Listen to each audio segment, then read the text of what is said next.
අධ්‍යාපන ප්‍රතිසංස්කරණ අවශ්‍යතාවය මේ රටේ අවුරුදු ගණනාවක් තිස්සේ සාකච්ඡා කරමින් පැවතුණා.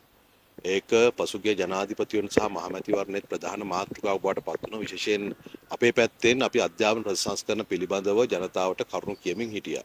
ඒ මොහොත වෙනකොටත් අධ්‍යාපනයේ සිදුවිය යුතු ව්‍යුහාත්මක වෙනස්කම් පිළිබඳව අපි සාකච්ඡා කරලා අපේ ප්‍රතිපත්ති ප්‍රකාශය අතුලත් කරලා තිබුණා. අපි ඒ ගැන ජනතාවට කිව්වා.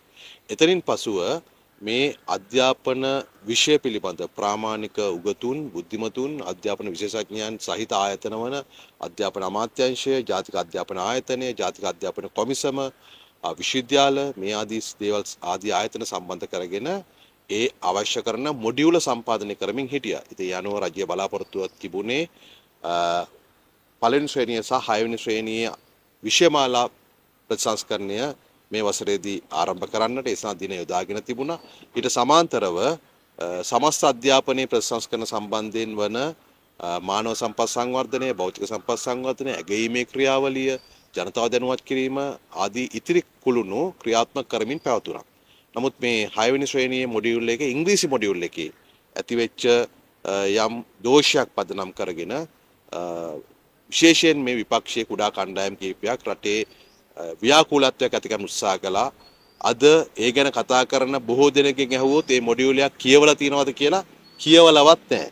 කවුරු හරි කියපු දෙයක් අහගෙන තමයි ඔය ගොඩක් තැන්වල කියවන්නේ. විශේෂයෙන්ම ධර්ම චක්‍රය සම්බන්ධයෙන් විපක්ෂ නායකවරයා සහ විපක්ෂයේ ඉන්න සමහර മന്ത്രിවරු කියපු දේවල් පට්ටපල් බොරු කියලා දැන් මුළු රටම දන්නවා. ඒගොල්ලෝ මහා ව්‍යාකූලත්වයක් විශේෂයෙන් අපේ සිංහල බෞද්ධ ජනතාව අතර හදන්න හැදුවා.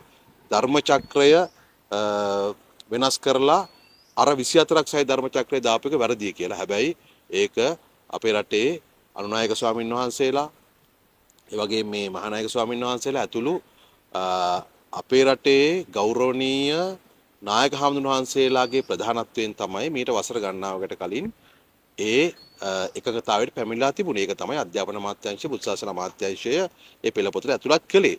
ඉතින් ඒ ආදී කරුණුත් තමන්ගේ පටු දේශපාලන අරමුණෙන් යොදා ගන්නට මේ කණ්ඩායම උත්සාහ කළා.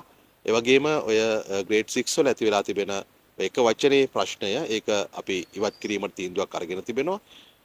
ඊට අමතරව ගත්තොත් සජිත් ප්‍රේමදාස කියන හැටියට අධ්‍යාපනයේ අසභ්‍යකරණයක් හෝ සමලිංගික නැමියාවක් හෝ කොහෙත්ම මේ පොතපතවල ඇත්තේ නැහැ. ඒක මේ බංකොලොත් විපක්ෂය සුළි කුණාටුවෙන් ආණ්ඩුවට පහර දෙන උත්සාහ කරා. ඒ වගේම ඇමරිකා එක්සත් ජනපදයේ තීරු බෝධි දැම්මට පස්සේ ඒකෙන් ආණ්ඩුවට පහර දෙන උත්සාහ කළා. ඉන්දියා පාකිස්තාන අතර ගැටුමක් ඇති වුනහම ආණ්ඩුවට පහර දෙන උත්සාහ කළා. ඊශ්‍රායල ඉරානය අතර ගැටුමක් ඇති වුනහම ආණ්ඩුවට පහර දෙන උත්සාහ කරා. ඉතින් මේ ආදී හැටියට මේකත් යොදා ගන්න හැදුවා ආණ්ඩුවට පහර දෙන ටූල් එකක් හැටියට පාවිච්චි කරන්න පුළුවන්ද කියලා. ඒගොල්ලන්ට වැදගත් වෙන්නේ නැහැ රටේ ආර්ථිකය ශක්තිමත් කරන එක. ඒගොල්ලන්ට වැදගත් වෙන්නේ නැහැ ලෝකේ අපේ රටට තිබෙන තැන පිළිබඳව. ඒගොල්ලන්ට වැදගත් වෙන්නේ නැහැ දරුවන්ගේ අනාගතය පිළිබඳව. ඉතින් ඒ නිසා කිසිම ආකාරයක රට ගැන ජනතාව ගැන මේ දරුවෝ ගැන එක අබමල් රොණක හැඟීමකින් තොරව ඒ අය මොනවහෙන් හරි දමල ගහන්න උත්සාහ කරනවා. අද වෙනකොට ඒ බංකොලොත් විපක්ෂයට මේ අධ්‍යාපන ප්‍රතිසංස්කරණ සම්බන්ධයෙන් ඔවුන් නැති කරපු ව්‍යාකූලත්වයේ පාරා වලල්ලක් බවට පත් වෙලා තිබෙන්නේ. අධ්‍යාපන ප්‍රතිසංස්කරණ අවශ්‍යතාවය තේරුම් ගත්ත දෙමව්පියෝ, ගුරුවරු, විදුහල්පතිවරු, අධ්‍යාපන ශාස්ත්‍රීය අය, සාමාන්‍ය ජනතාව මන්දක තැන්වල මේ ප්‍රතිසංස්කරණ ක්‍රියාත්මක කරන්න ඕන කියලා පාට බහලා තියෙනවා. ජනාධිපතිතුමා ලියුම් ලියනවා, පෝස්ට් කාඩ් එවනවා. මේ ආදී ව්‍යාපාරයක් ඇති වෙලා තිබෙනවා. අධ්‍යාපන ප්‍රතිසංස්කරණ කරන්නට ඕන. ඒකේ තිබෙන යම් දෝෂ තිබෙනවා නම් යම් මගහැරගෙන අපි යන සූදානම්. විපක්ෂ කියන වගේ අධ්‍යාපන ප්‍රතිසංස්කරණ නතර කරන්න මේ දරුවන්ගේ අනාගතය අහුරන්න අපි සූදානම් නැහැ. ඇති කරපු ව්‍යාකූලත්වය නිසා සමහර දෙමව්පියන්ට අවිශ්වාසයක් පැන නැගිලා තිබුණා මේ අධ්‍යාපන ප්‍රතිසංස්කරණ වලින් දරුවන්ට හොඳම දේ වෙනවද නැද්ද කියලා. සමහර විට ඒක රටේ ජනතාවටත් කාන්දු වෙලා තිබෙන්නට ඇති. ඉතින් එහෙම ව්‍යාකූලත්වයක් දෙමව්පියෝ සුළු කොටසක හරි ඇති වෙලා තිබෙනවා නම් ඒ අධ්‍යාපන ප්‍රතිසංස්කරණ ඉදිරියට ගෙනියන එක ගැන සරයක් හිතන්න ඕනකම තිබුණා. ඒ නිසායි අපි 6 ශ්‍රේණියේ මොඩියුල්ස් තාවකාලිකව නතර කරේ. ඒ ව්‍යාකූලත්වය නතර කරන්නට ඕන. අද ඉතින් ඒ ව්‍යාකූලත්වය ඇති කරපු අයට එළියට අවිලා කියන්න පුළුවන් මෙන්න මේ තැන්වල තමයි දෝෂ තිබුණේ කියලා. හැබැයි අඩු ගන්න මෙහෙමයි ඉතින් මොඩියුල් එකක් කියවල නැති කට්ටිය කොහොමද එහෙම කියන්නේ?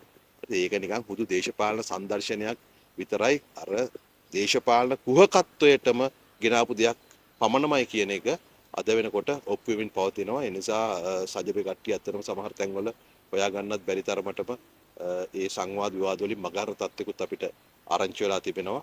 මොකද මේ අර සජිත් ප්‍රේමදාස කියපු අසභ්‍යකරණය සමලිංගික නැමියාව කියන එක ඔවුන්ට එතනින් එහාට කියන්න බැරි තත්ත්වයක් ඇවිල්ලා තිබෙනවා.